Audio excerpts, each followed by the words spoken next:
A voce do core di Giulio Pacella.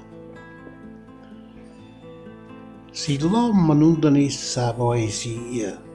fosse una spugna senza l'acqua e mare, come la campagna secca e i frutti amari, fosse un suono senza fantasia, o fosse primavera senza sole, come una manta che non dà calore,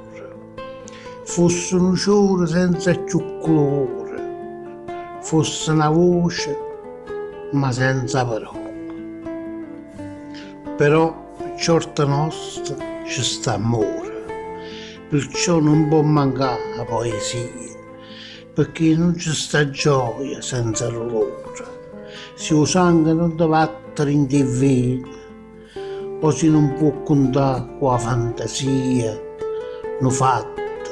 una passione, un male e un bene.